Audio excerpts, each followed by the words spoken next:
오늘 우리에게 주시는 하나님 말씀 예레미야 31장 24절에서 26절까지 봉독해 드리겠습니다.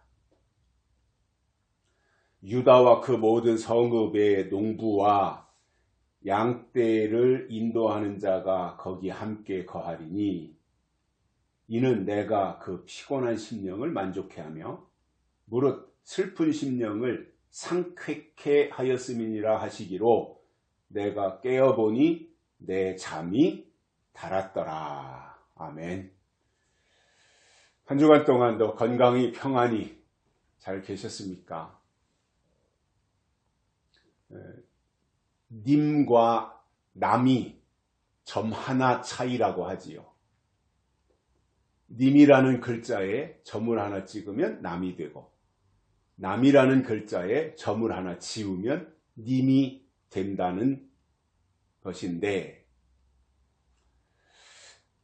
차이는 점 하나지만 뜻은 전혀 다릅니다. 님과 남의 뜻은 판이하게 다른 거지요.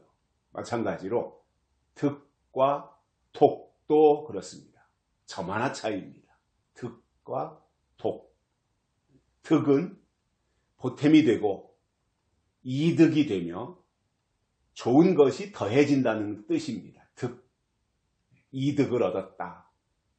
내가 노력한 것보다 아니면 내가 수고한 것만큼의 보탬이 되었다. 이러한 뜻이지만 독은 몸에 해를 끼치는 나쁜 것이 더해진 것입니다. 득이라고 하는 것은 삶을 윤택하게 합니다. 그리고 득은 삶을 기분 좋게 하는 복에 해당됩니다. 득은 복입니다. 그러나 독은 몸을 병들게 하고 면역 체계를 무너뜨리는 화를 가져다 주는 것입니다. 우리가 하나님을 믿는 신앙인들인데 우리 신앙인들에게 득은 좋은 것으로 만족할 수 있도록 하나님이 주시는 이로움이고 이득이지만 사단은 언제나 복으로 위장해서 독을 가져다 주고 해롭게 하는 명수입니다. 문제는 기복신앙에 치우치면 그것이 득인지 독인지 분별을 하지 못하게 된다는 거예요. 이게 과연 내 신앙에 득이 되는 거냐 아니면 독이 되는 거냐. 에덴 동산에서 뱀은 아담과 하와에게 선악과를 보여주면서 유혹했습니다. 하나님처럼 된다. 눈이 밝아진다.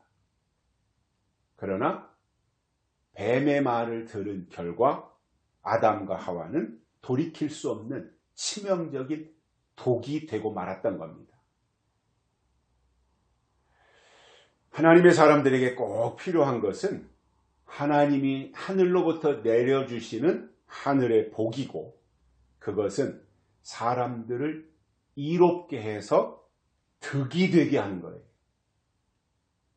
그렇다면 이 시대를 우리가 하나님으로 살고 또 하나님의 사람들이라는 것은 성경을 통해서 사단의 정체를 간파해서 독을 물리쳐야 되고 행여나 나도 모르는 사이에 뱀이나 용의 독에게 감염이 되었다면 성령을 통해서 해독의 은혜가 있어야 영적으로 강건해질 수 있는 것입니다.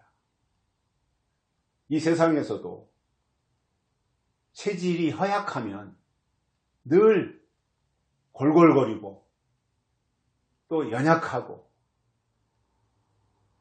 뭔가 의욕도 떨어지고 열정도 떨어지고 이렇게 될 수밖에 없잖아요. 그러나 건강하다면 그는 면역이 있다는 이야기인데 그 면역력이 뛰어나니까 그는 장정의 힘을 가지고 어떠한 일을 하더라도 이루어낼 수 있고 또 열정을 가지고 주어진 일들을 잘 소화해낼 수 있다고 하는 것을 우리가 생각하면서 우리가 더욱더 이 시대에 하나님을 기쁘시게 해드리고 영적으로 강건해지는 그러한 은혜가, 그래서 사탄과 싸워서도 거뜬하게 이길 수 있는 그러한 강건함이 우리 속에 가득 채워지기를 바랍니다. 오늘은 유다 백성들이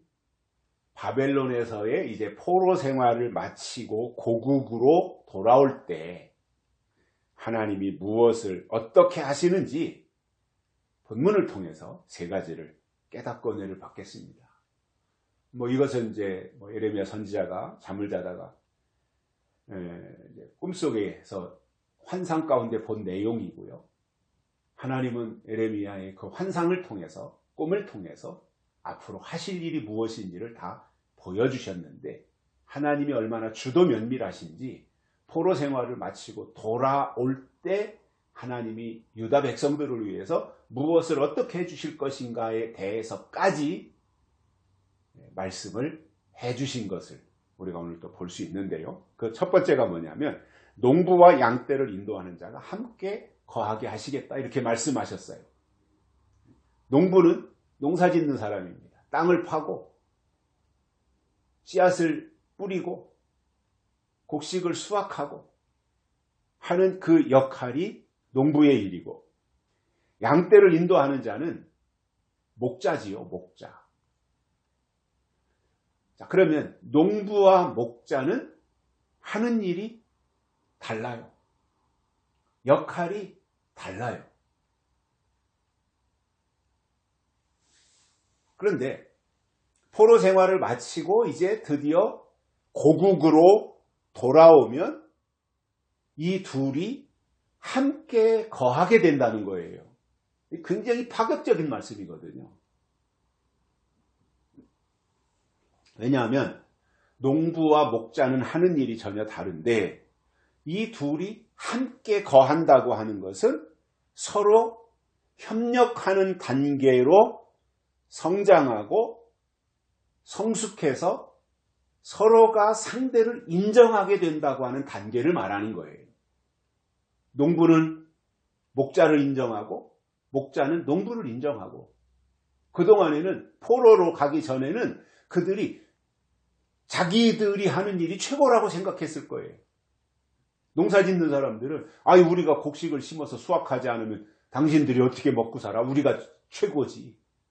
나름대로 어떠한 긍지나 이런 거 가지고 있었을 거예요. 목자들은 또 목자들 나름대로 양떼들을 돌보면서 우리가 양의 젖을 짜지 않으면, 우리가 양의 털을 수확하지 않으면 어떻게 되겠느냐, 이런 식으로 나름대로 자기들의 어떠한 우월성이랄까요, 또 자기 분야에서 자기들이 최고라고 생각하는 그 당시에 그러한 생각을 가지고 살았을 거예요. 그런데 그들이 포로 생활을 마치고 돌아와서는 서로가 서로를 인정하고 존중하고 소중히 여기고 하는 이러한 단계로 갔다고 하는 거예요. 그것이 어찌 보면 70년 바벨론 포로 생활 속에서 그동안에는 농부는 농부 일만 하고 농부의 어떠한 그 역할이 중요하니까 우리가 최고라고 하는 그런 생각을 가지고 있었을 것이고, 목자는 목자대로 그런 의식 구조 속에서 살아갔을 것인데, 이제 포로 생활을 마치고 돌아와서는 그들이 완전히 생각이 달라지는 거예요. 서로를 인정하는 거예요. 당신이 하는 일이 참 소중한 일이다. 또 그 상대방은 아니다, 당신이 하는 일이 더 소중한 일이다. 이렇게 된다고 하는 게요, 이게 보통 수준이 아닌 거예요. 우리가 살다 보면 저도 그런 사람들을 경험했습니다마는, 다른 것과 틀린 것을 구분하지 못하는 사람들이 있어요. 다르다라고 봐야 될 것을 틀렸다고 보는 거예요. 그러다 보면 어떠한 부작용이 생기느냐 하면 자기 기준에 맞지 않으면 다 틀렸다고 비난하게 되는 거예요. 결국 나만 따라와라 이렇게 되는 거예요. 독선적이 되는 거죠. 나만 옳고 내 말만 듣고 나만 따라와라. 다른 데는 다 틀렸다. 다른 데는 다 잘못됐다. 물론 기독교 자체 속에 그러한 요소가 있는 건 맞아요. 나 외에는 다른 신을 섬기지 말라. 하나님이 말씀하셨고 예수님도 내가 길이요 진리요 생명이니 나로 말미암지 않고는 아버지께로 올 자가 없느니라. 예수님도 그렇게 말씀하셨어요. 물론 그것은 하나님의 창조라고 하는 우리 기독교 신앙이라고 하는 테두리가 옳기 때문에 그렇게 말씀하실 수밖에 없었던 거죠. 하나님의 입장에서는, 하나님으로서는 창조주시니까. 그러나 우리가 이 세상에서 사람으로서 살아간다고 하는 것은 사람과 사람의 관계성 속에서 사는 거잖아요. 그렇다고 해서 우리가 타종교를 인정하자는 거 아닙니다. 타종교는 타종교로서 그들이 할 일을 하는 것뿐이고, 그러나 우리 하나님을 믿는 예수 그리스도를 섬기는 우리가 정말 진리를 추구하는 이 기독교 신앙의 영역 안에서 또 우리와 같이 요한계시록을 더 우선순위에다가 두고 그 말씀이 이 시대에 이루어지고 나타나기를 원하고 있는 사람들의 입장에서 볼 때 조금 다른 것을 아예 틀렸다고 말한다면 그것은 성숙하지 못한 증거입니다. 성경은 분명히 나보다 남을 낮게 여기라 이렇게 말씀하고 있어요. 나보다 남을, 상대방을 더 우월하게, 더 낮게 이렇게 여기라고 말씀하는데, 낮게 여기지는 못할 망정 무시하고 깔보고 깔아뭉개는 사람들이 있어요. 틀렸고 다 잘못됐다고 하면서 묵살시켜버리는 거죠. 짓밟아버리는 거죠. 그런 사람들은 인격이 제대로 갖춰지지 않은, 인격에 문제가 있는 어린 아이 수준에 불과한 거예요. 제 아내도 뭐 그전에 그런 얘기를 하더라고요. 이제 손자 봐주고 하면서 또 TV나 이런 데서 이제 방송을 보면서 터득한 내용들을 이야기를 하는데, 우리 이제 손자가 어린이집 다니다가 지금 이제 유치원 다니고 내년에 학교 들어가는데, 초등학교. 어린이집에 다닐 때는 다 똑같대요. 어린이집 다니는 나이가 뭐 4살, 5살, 뭐 6살 이 정도 될 거 아니에요. 우리 나이로. 그때는 어린이집에 가도 다 제각각 자기들 것만 하고 있다는 거예요. 놀아도 혼자 놀고.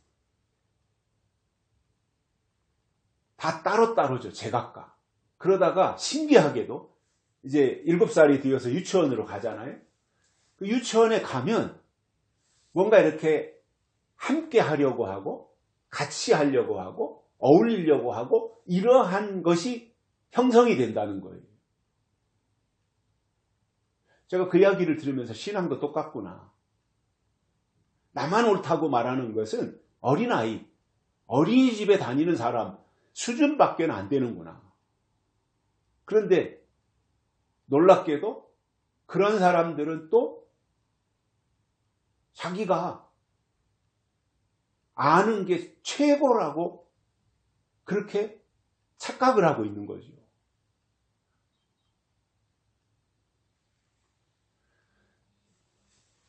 유다 백성들이 바벨론의 포로로 가기 전에는 자기들 일에, 농부는 농부로, 또 목자는 목자로 자기들 일의 전문성을 가지고 잘 했겠지만, 다른 일을 하는 사람들에 대해서는 포용한다든가 그들을 인정하지는 않았다는 거죠. 본문의 문맥으로 볼 때.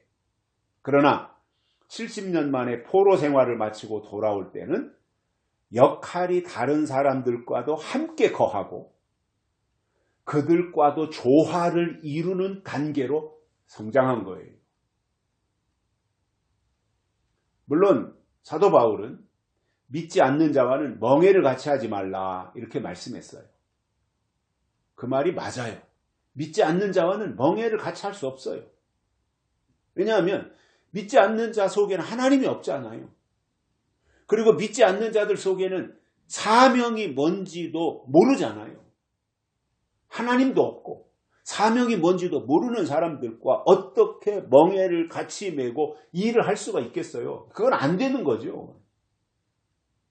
그렇지만 믿음의 목표와 방향이 같고 살아가는 삶의 현장은 조금씩 다르더라도 하나님이 주신 이 시대의 영적인 멍해를 짊어지고 있다면 서로 인정하고 협력할 때 하나님의 일을 함께 감당할 수 있게 된다는 말이에요. 지난 주간에 우리는 새벽 큐티를 통해서 사도행전 11장을 들었습니다. 거기에 이제 바나바와 사울이 나오지요. 바나바와 사울. 바나바와 사울은 살아온 이력과 삶의 궤적이 전혀 다른 사람들입니다. 그러나 바나바가 예루살렘 교회의 파송을 받고 안디옥으로 가서는 곧바로 다소에 머무는 사울을 불러요. 바나바가 사울을 불러요. 그리고는 그들이 안디옥에서 함께 하나님의 말씀을 증거했어요. 1년 동안. 그랬더니 그 안디옥에서 최초의 그리스도인이 나왔다고 하는 놀라운 말씀을 우리가 들었습니다. 성령이 임하시고 나서 최초로 세워진 교회는 예루살렘 교회예요. 그리고 거기에 12사도들이 있었고요. 쟁쟁한 사람들이 거기에 있었어요. 그런데 예루살렘 교회에서 최초의 그리스도인이 나온 것이 아니라 예루살렘 교회가 안디옥으로 파송한 바나바, 그리고 바나바가 다소로 가서 사울을 데리고 와서 거기서 말씀을 증거하고 공부하는 가운데서 최초로 그리스도인이 나왔다고 하는 것. 이게 놀라운 일이거든요. 저는 성차별이나 신분차별은 안 하지만 그래도 제가 과히 좋아하지 않는 사람은 있어요. 제 마음속으로. 차별은 하지 않지만 제가 뭐 기꺼이 그를 수용한다든가 받아들인다든가 뭐 이러고 싶지 않은 사람은 저도 있는데 그게 누구냐면 자기만 옳다고 말하면서 남이 하는 말은 무조건 다 틀렸다고 우기는 사람이에요. 그런 사람들은 관계를 맺고 싶지가 않은 거죠. 이 세상에 예수님 빼고 그렇게 할 수 있는 사람이 누가 있습니까? 다 부족하잖아요. 다 자기가 알고 있는 것이 한 부분에 불과한 거잖아요. 그러니까 제가 볼 때는 자기가 틀렸으면서 다른 사람 보고 틀렸다고 말을 하는 것은 그것은 성립이 안 되는데 어리석은 사람들은 그 사람 말을 듣고 또 그 사람이 옳다고 하면서 따라가는 거예요. 둘 다 한심한 사람들이죠. 당연히 하나님의 뜻이 아니거나 그것이 비진리라면 받아들일 수 없고 수용해서는 안 되는 것은 맞아요. 그러나 서로 조금씩 차이는 있지만 하나님의 약속 안에 있는 것이 확실하다면 생각하는 것이나 목표나 추구하는 방향 또는 강조점은 조금씩 다를 수 있고 그런 부분은 인정하고 가야 된다는 말이에요. 어떻게 다 똑같아요? 제가 육형제잖아요. 육형제 제가 장남이잖아요. 그런데 동생들하고 저하고 생각이 다를 수 있거든요. 형제가 아닌데도. 또 그들이 중요하게 생각하는 것과 제가 중요하게 생각하는 것이 다를 수 있잖아요. 그런 부분들은 서로 인정을 해야 되는 거죠. 그리고 기회가 되면 이야기하는 가운데서 나는 이렇게 생각한다. 너는 그렇게 생각하냐? 그래서 서로가 내가 생각한 것보다 형이 생각하는 게 더 타당하네? 나는 또 그렇게 저 동생이 생각하는 게 더 합리적이네? 그러면 또 내가 스스로가 그것에 대해서 수정을 하고 가면 서로 좋은 거잖아요, 그거는.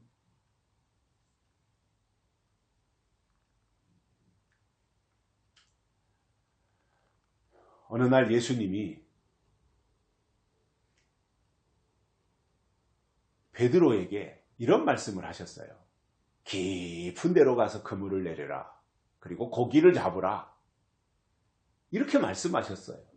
그런데 이 말을 우리가 좀 생각해 보면 예수님이 왜 베드로의 일에 간섭하시냐 이렇게 생각할 수 있어요. 네가 뭔데 내가 하는 일에 간섭하냐? 왜 참견하냐? 이렇게 말할 수 있어요. 왜냐하면 베드로는 어부잖아요. 그날따라 베드로는 밤이 맞도록 애썼는데 물고기를 잡지 못하고 허탕만 친 거예요. 그러니 밤새 허탕을 쳤으니 몸은 지치고 잠을 못 잤으니까 몹시 피곤하고, 그러니까 신경이 예민하게 곤두섰을 수 있는 상황이지 않습니까? 그 상황적으로 보면. 그리고 베드로는 바다에서 잔뼈가 굵은 고기잡이 전문가예요. 그런데 지금 자기 앞에 나타나서 깊은 데로 가서 그물을 내리라고 말한 예수님은 직업이 목수예요.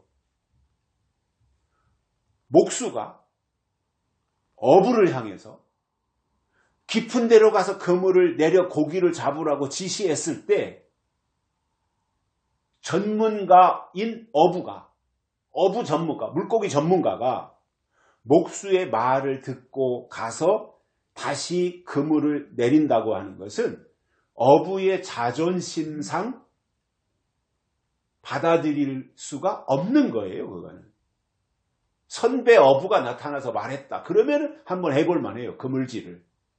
근데 목수가 뚱딴지같이 나타나가지고 그렇게 말할 때 목수에게 무슨 고기 잡는 노하우가 있었겠어요? 그거는 자존심상, 직업의 자존심상 그거는 받아들일 수가 없는 말이죠. 그러나 베드로는 예수님의 말씀에 순종해서 한 번 더 가서 그물을 내렸더니 그물이 찢어질 정도로 많은 물고기를 잡았습니다. 만약에 베드로가 목수인 예수님을 향해서 당신이 뭘 안다고 나한테 목수인 주제에 이래라 저래라 하느냐고 이렇게 했다든가, 내가 전문가니까 내가 알아서 할 테니 끼어들지 말라고 말을 했더라면 아마 이 말씀은 성경에 기록되지 않았을 거예요. 그런데 베드로는 놀랍게도 목수인 예수님의 말을 들었고 그가 하는 말을 듣고 실천에 옮겼다고 하는 것은 상대를 인정한 거예요. 물론 권위에 이렇게 눌린 것도 있겠지만 상대를 인정한 것이고, 또 오늘 말씀과 연결해 본다면 어부와 목수가 조화를 이룬 거죠.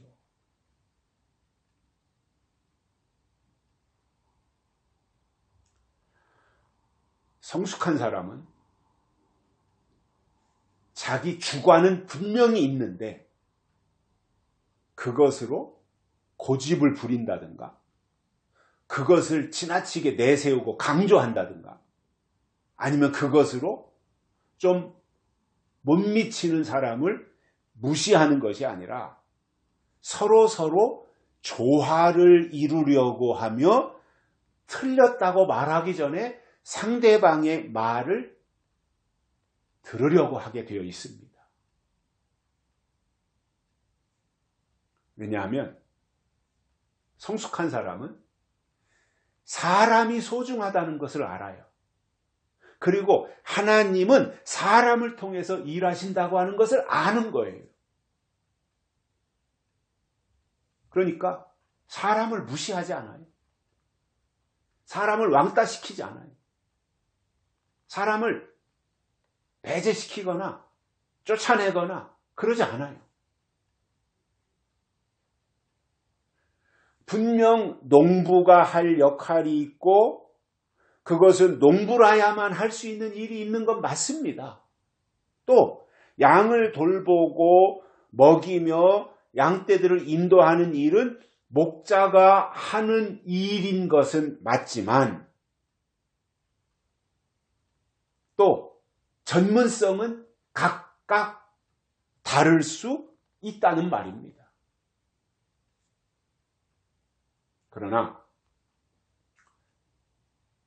어느 순간이 되면 이 둘은, 즉 농부와 목자는 같이 손을 잡고 협력하며 함께 거하게 된다는 말씀입니다. 이 말이 WCC가 주장하는 내용처럼 타종교도 인정하자, 그건 절대 아닌 겁니다. 그건 기독교가 수용할 수 없는 겁니다. 기독교는 타 종교를 인정하지 않습니다. 다만 유다 백성들 내에서 농부의 일, 목자의 일, 그것이 구분되어서 따로따로 다르게 했던 일이지만 포로 생활에서 돌아와서는 그들이 상대를 서로 인정하면서 조화를 이루고 함께 가게 된다고 하는 놀라운 말씀을 해주시는 거예요. 우리나라도 보면 과거에는 상하와 세대를 구분하고 또 남녀 7세 부동석이라고 하면서 남자와 여자를 분리시켜 놓고 생각을 했어요. 양반과 상놈을 분리시켰고요.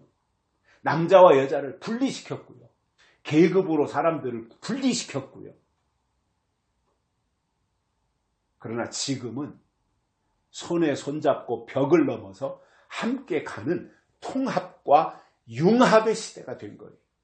아니, 세상이 이렇게 바뀌었는데, 이 세상도 다 통합하고 융합하는 이 시대가 되었는데, 아니, 하나님의 형상대로 지음받은 사람이, 그리고 하나님의 뜻을 하나님의 때에 이루어지기를 바라고 예수님이 다시 오시기를 사모하는 사람들, 그 신앙을 가졌다는 사람들이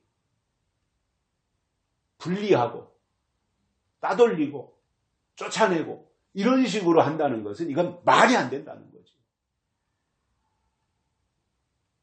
세상에서도 상대를 인정하지 않으면 나도 상대로부터 인정받지 못하는 거예요. 이건 이치입니다. 이치, 상식이에요. 저도 인간관계를 잘하려고 참 무던히 노력하는 사람이거든요. 원만하게 그저 사람들하고 두루뭉술하게 이렇게 가려고. 세상에서는 그렇게 할 수밖에 없잖아요.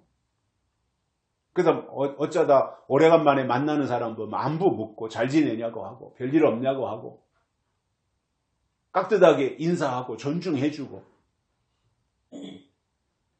그런데 만나는 사람마다 깐보고 무시하고 외면하고 그러면 그 사람도 저를 대할 때 그렇게 할 거 아닙니까?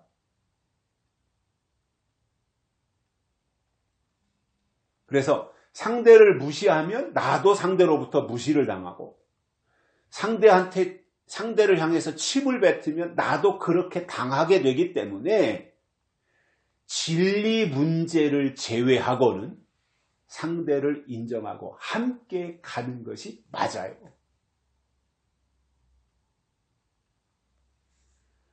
자기 마음에 좀 안 든다고 배척하고 그 사람이 좀 부족하고 모자란다고 해서 따돌리는 것은 하나님의 마음이 아니며 지도자가 그렇다면 그는 자격이 없는 겁니다. 제가 살아오면서 수많은 사람들을 대하며 느낀 것은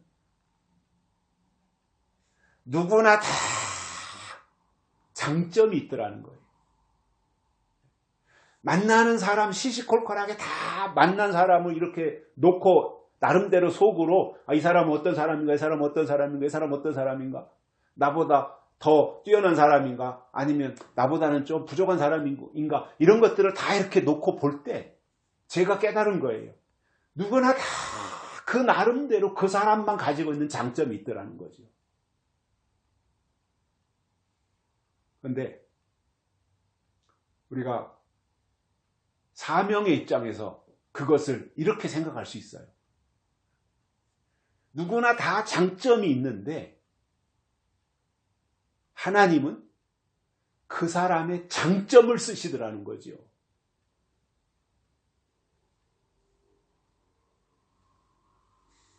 그런데 왜 단점을 먼저 보나요? 하나님은 장점을 보고 쓰시는데 왜 사람들은 그 사람의 단점을 먼저 보나요? 왜 그 사람을 꼬투리 잡나요? 왜 그 사람을 향해서 손가락질 하나요? 결국은 믿음이 없다는 말이잖아요. 결국은 하나님의 마음이 그 사람 속에 없다는 거잖아요. 정말 예수님 안에 있고 진리를 추구한다면 편을 가르거나 영적인 공동체를 해치거나 분리하는 것이 아니라 조화를 이루도록 해야 된다라는 말입니다.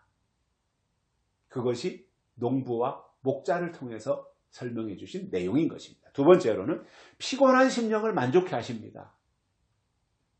하나님이 유다가 바벨론 포로 생활을 마치고 돌아오면 그들이 얼마나 70년 동안 노예살이를, 종살이를 했으니까, 포로 생활을 했으니까 얼마나 힘들고 지쳐 있겠어요. 그 심령을 만족해 하신다는 거죠. 여기서 피곤하다라고 하는 말은 몸이나 마음이 지쳐서 힘들다는 뜻입니다. 사전적으로 보면. 그러니 이것이 바벨론 포로로 생활했던 유다 백성들의 심리적 상태인 거지요. 포로 생활에 무슨 자유가 있어요? 즐겁고 기쁜 일이 그들 속에 있었을까요? 그냥 고달픈 생활의 연속 아니었겠어요? 뭐 기대할 게 있겠습니까? 뭐 즐거운 일이 그들 속에 있었겠습니까? 그런데 이것이 비단 유다 백성들이 포로로 잡혀갔던 바벨론에서의 일만이었겠느냐 그겁니다. 그들에게만 그 시대에 국한된 이야기였겠느냐라는 말입니다. 왜냐하면 요한계시록에도 바벨론이 나오고 거기에 사로잡혀서 영이 포로가 되면 애는 쓰는데 소망은 없고 고달픈 삶의 연속이라는 말입니다. 계시록 9장에 황충이가 나오는데 황충이는 다른 말로 하면 거짓 선지자이고 거짓 선지자는 음녀이며 음녀는 바벨론입니다.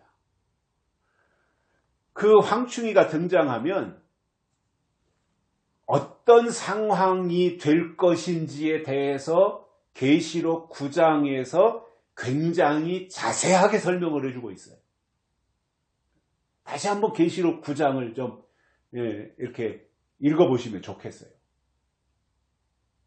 그런데 이 계시록 9장에 설명하는 황충이가 나와서 내가 황충이를 구별하지 못함으로 나의 영이 황충이에게 사로잡히면 안 된다고 하는 것을 성경이 설명을 해주시는데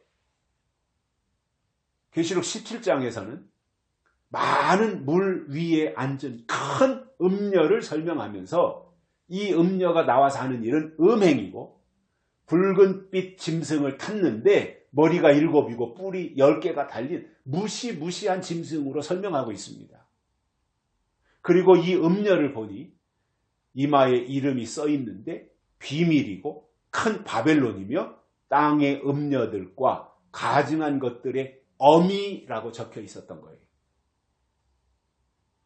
이와 같이 음녀와 음녀가 타고 있는 짐승이 누구이며 그 짐승이 나오면 하는 일이 무엇인지에 대해서 계시록 17장에서 또 자세하게 설명해 주시는 거예요. 그리고 계시록 18장에서는 큰 성 바벨론이 무너지는 것과 그 이유에 대해서 말씀하시는데 무너졌도다 무너졌도다 큰 성 바벨론이여 라고 전제한 이후에 무너진 바벨론을 들여다보니까 귀신의 처소와 각종 더러운 영이 모이는 곳이다 이렇게 설명하고 있습니다. 그러니까 거기에 가담하면 안 된다는 거죠.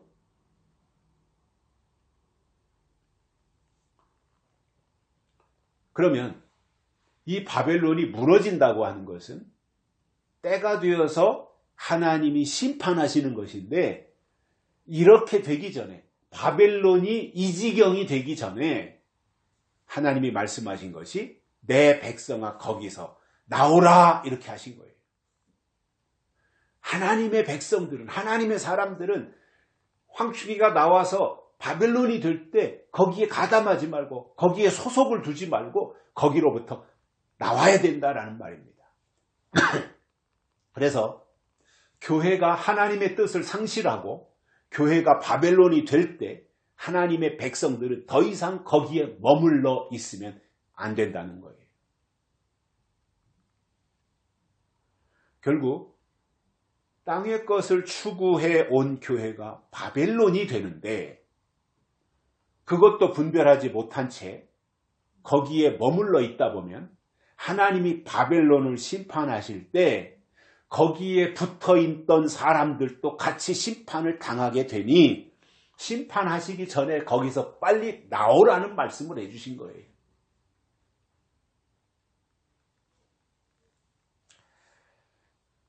요한계시록에서 하나님을 대적하는 세력으로 처음 등장하는 것이 계시록 9장에 나오는 황충이에요. 그리고 황충이가 어떻게 발전해 가느냐 그것이 17장 18장까지 설명하는 내용들을 볼 때 그 황충이가 바로 거짓 선지자이고 거짓 선지자가 바로 음녀이고 음녀가 바로 바벨론이다 라고 하는 말입니다. 같은 말이다 그거예요.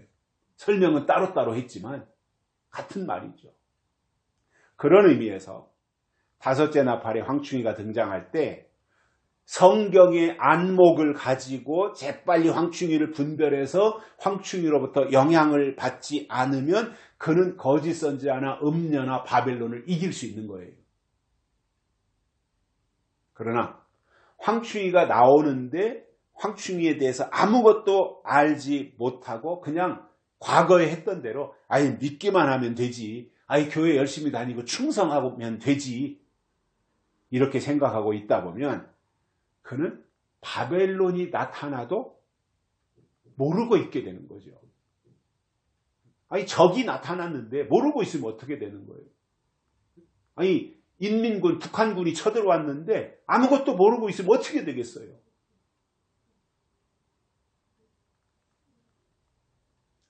그래서 황충이가 나오기 전에 황충이가 이렇게 생겼고 이때 나와서 이러한 일을 하는구나. 이것을 성경을 통해서 깨닫고 그 황충이를 분별하는 것이 성숙한 증거이고 하나님이 기뻐하시는 믿음인데 이러한 구조를 모르고 열심히 믿음인 줄 알고 황충이의 정체를 알지 못하면 그는 절대로 바벨론을 이길 수 없고 거기서 나올 수도 없는 겁니다. 그 바벨론에서 나올 수 있는 사람은 하나님의 약속을 받은 사람들이에요. 왜냐하면 그들은 성경을 통해서 하나님의 뜻을 알기 때문이에요. 이렇구나. 이렇게 돼 있구나. 이것이 황충이구나. 이 황충이가 바벨론이구나. 이것을 알고 또 그들이 나와서 하는 일이 무엇인지 그들의 정체를 알기 때문에 거기에 머물러 있지 않고 새 언약이 약속으로 있는 곳으로 인도함 받게 되어 있습니다. 그래서 저는 지금 시점에서 신앙이 살아있다면 또는 신앙이 성장했다면 그리고 신앙이 하나님께 속해 있다면 그는 반드시 요한계시록의 깊은 말씀 속으로 인도함 받게 되어 있다고 봅니다. 이거는 원리예요. 공식이에요.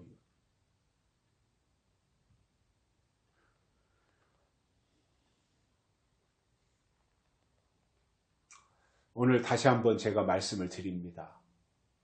황충이의 정체를 알고 황충이를 이기는 것이 믿음입니다.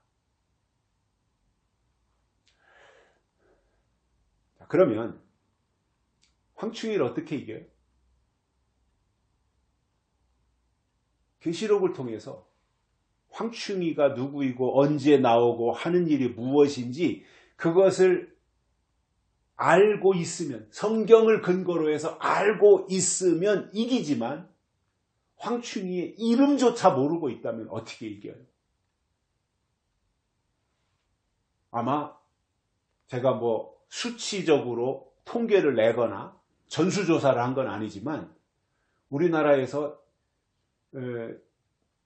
기독교 종교가 기독교라고 하는 사람들이 예를 들어서 한 1000만 명이라면 그러게요. 어림잡아서 그 1000만 명 중에서 한 80% 이상은 황충이라고 하는 말을 아마 거의 들어보지 못하고 신앙생활 하는 사람들이 부지기수일 것이라고 저는 생각을 해요. 계시록을 한 번도 안 읽고 신앙생활 하는 사람도 부지기수일 거라고 저는 생각을 해요.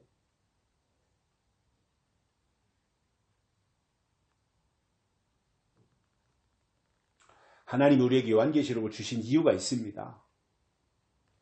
황충이를 이기고 다시 오시는 예수 그리스도를 맞이하며 천년 왕국에 들어가라고 주신 것이 요한계시록이에요.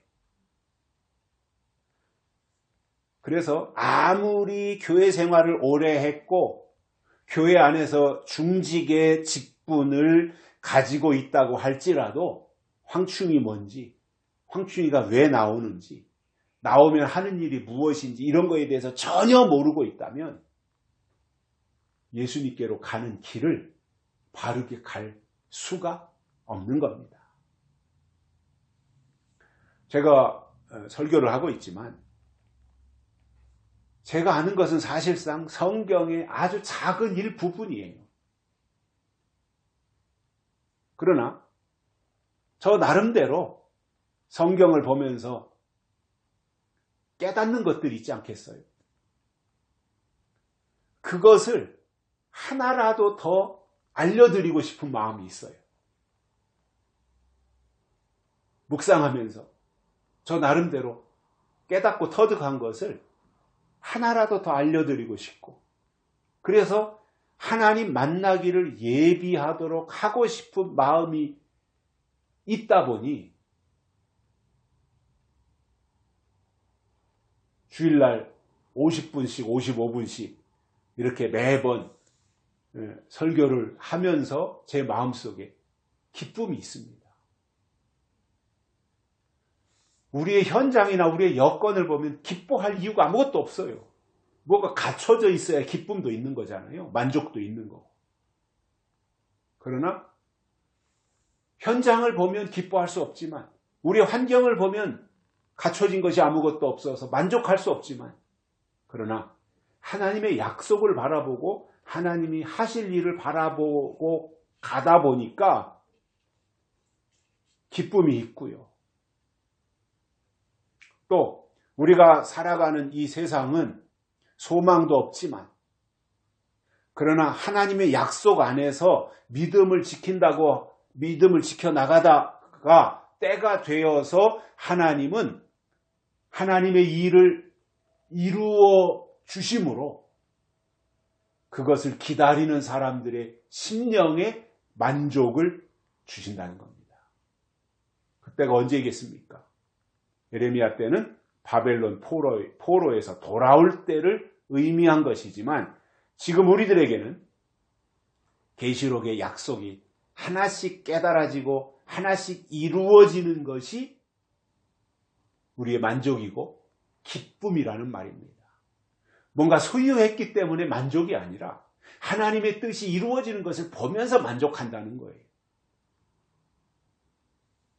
이렇게 조금씩 하나님의 일이 진행이 되다가 어느 날 하나님이 작정하신 그 시간이 되면 하나님이 계획하신 모든 일이 순서대로 다 이루어지고 그때 그것을 직접 목격하는 것이 심령으로 만족해 되는 최고의 일이 될 것입니다. 세 번째로는 슬픈 심령을 상쾌하게 하시겠다고 말씀하셨어요. 유다 백성들은 하나님의 혈통이에요. 그리고 하나님의 법을 지키는 사람들이에요. 그런데 바벨론의 포로로 잡혀간 이후에는 슬픈 삶의 연속이었어요. 고달픔의 연속이었어요. 무슨 자유가 있고 그들에게 무슨 즐거운 일이 있었겠어요. 맨날 눈 뜨면 나가서 노역이나 해야 되고. 그러나 그 포로 생활을 끝내고 본국으로 돌아오면 그때는 상쾌하게 해주시겠다 이렇게 말씀하신 거예요. 저는 육신을 가진 우리가 지금 살고 있는 이 세상이 바로 바벨론이고 육에게 우리의 영이 포로 생활을 하고 있는 것이다 이렇게 봅니다. 그러나 요한계시록을 통해서 우리에게 약속을 주셨으니 그 말씀을 우리가 소망으로 삼고 이 땅에서 살고 있지만 하늘의 것을 바라보며 하나님이 약속하신 것이 이루어지기를 기다리면서 살고 있다면 그것이 의미가 있는 거라고 봐요. 아니 땅에서 우리가 아무리 무슨 소유가 많은들 잠시 잠깐 이 땅에서 사는 날 동안 육신을 좀 편하게 하겠지만 그것 가지고 무슨 하나님 나라에 가는데 무슨 도움이 되겠습니까?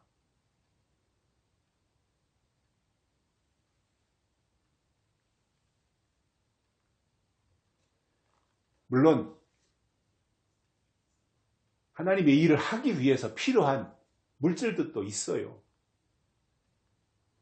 뭘 하나 사더라도 건물을 하나 짓더라도 뒷받침이 돼야 되잖아요. 그냥 기도만 했다고 해서 내일 어디서 하늘에서 예배당 건물이 하나 뚝 떨어지는 것도 아니고 우리가 온라인 예배를 드리고 있는데 이 유튜브 이런 상황들도 그래도 이왕이면 장비를 잘 갖춰지고 그래서 온라인 예배를 송출하고 이렇게 한다면 더 좋은 여건 속에서 또 어디서나 보시는 분들이 더 깨끗한 화면을 더 선명하게 듣고 보고 할 수 있는 그러한 것은 되겠지만 그러나 그게 안 된다고 해서 아예 포기하고 안 하는 것이 아니라 여건 속에서 할 수 있는 한 최선을 다하고 가고 있는데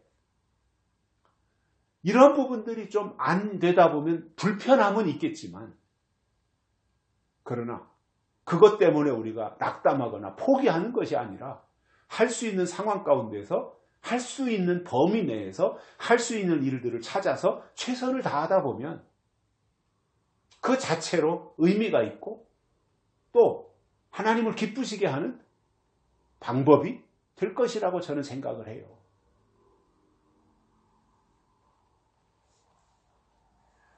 지금 우리가 살고 있는 이 세상은 저는 광야라고 생각을 합니다. 지금 이 세상이 우리가 광야입니다. 그러다 보니 우리의 몸과 마음이 지치고 힘들 수밖에 없어요. 그런 중에도 성경을 통해서 하나님의 뜻이 깨달아지면 소망이 생기고 희망의 빛이 우리의 마음속을 비출 때 새 힘이 나는 거죠. 왜냐하면 소망이 이유가 되니까 힘이 나는 거잖아요. 사람이요, 소망이 없고 모든 게 다 그냥 사면초가에 갇혀서 있다면 절망이 생길 것이고 절망하면 끝나는 거잖아요. 절망하면 끝나는 거잖아요. 그런데 아무리 힘들고 어려운 여건 속에서라도 소망을 가지고 있으면 그는 힘을 얻고 나갈 수 있는 가능성을 가지게 되는 거죠. 우리에게 이러한 소망을 주신 하나님께 감사드리고, 어떤 경우라도 우리는 이러한 소망의 끈을 놓지 않고 하나님의 약속 안에서 하나님이 하실 일이 이루어지기를 기다리다 보면 하나님이 그의 심령을 상쾌하게 하실 날이 올 것입니다. 바벨론에서 누릴 수 없었던 하나님이 주시는 그것을 경험하게 될 날이 올 거예요. 여기에서 상쾌하게 하신다는 것은 바로 바벨론에서의 절망 속에서 고갈되었고 지칠 대로 지친 영혼을 하나님의 은혜로 새롭게 하신다고 하는 약속인 것입니다.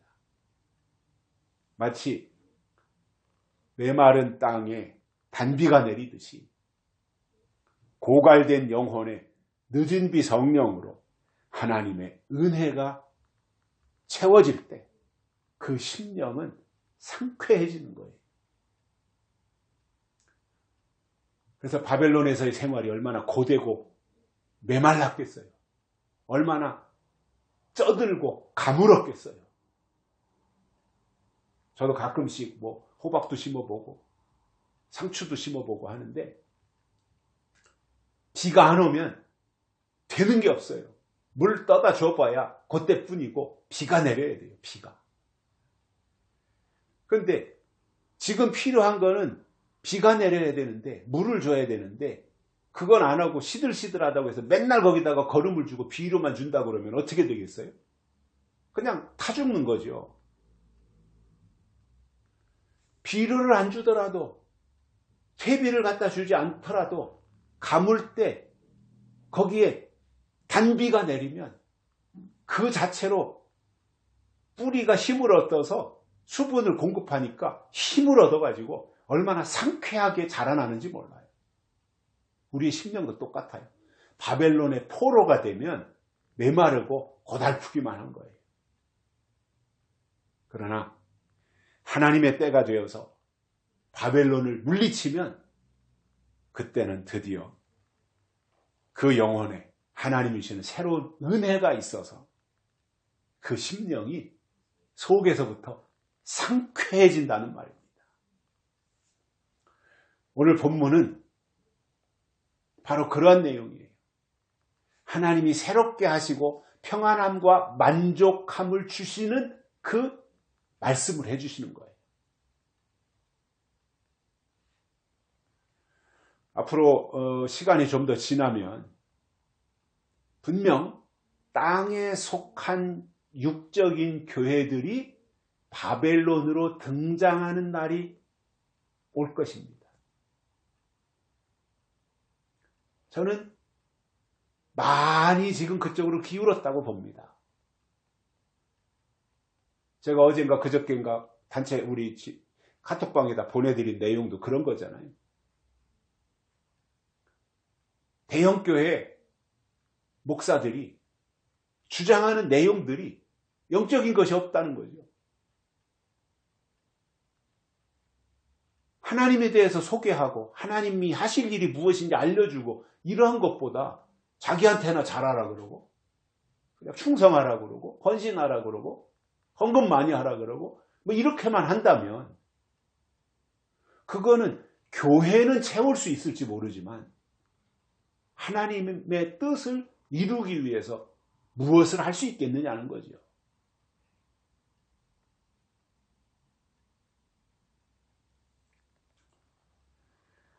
계시록에서 바벨론이 나오는 목적은 적그리스도를 세우기 위한 거예요.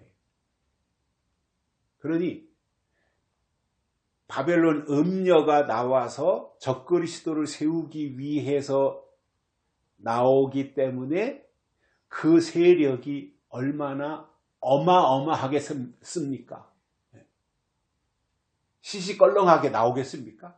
조직적으로 모든 돈과 규모와 숫자와 이런 것을 다 갖추고 나오지 않겠어요?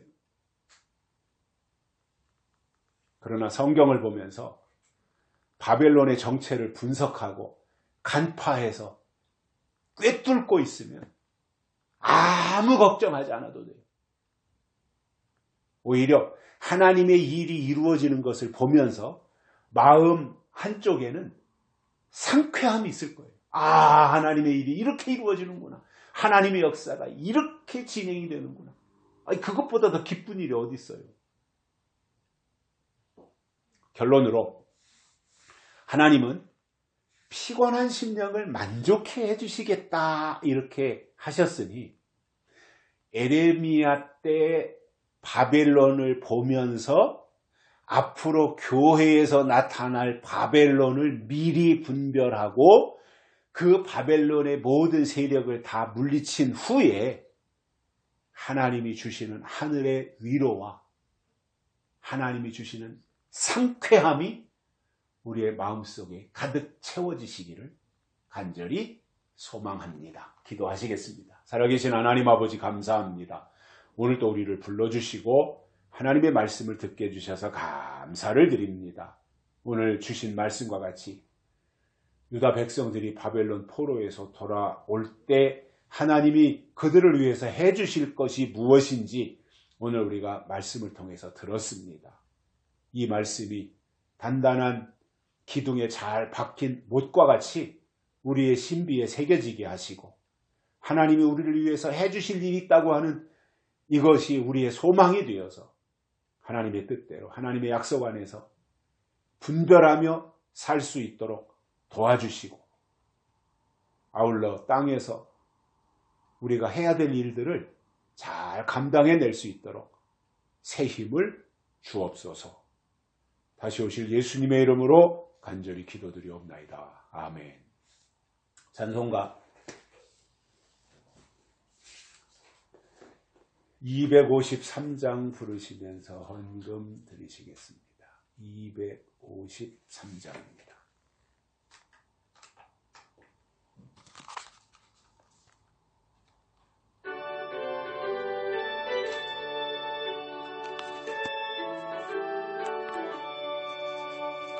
구원으로 인도하는 그 문은 참 좁으며 생명으로 인도하는 그 길은 참 험하니 우리 몸에 매여 있는 그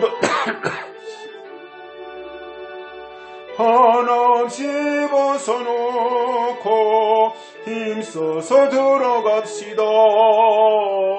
구원으로 인도하는 그 문은 천주로 영생으로 인도하는 그 생명길 갑시다.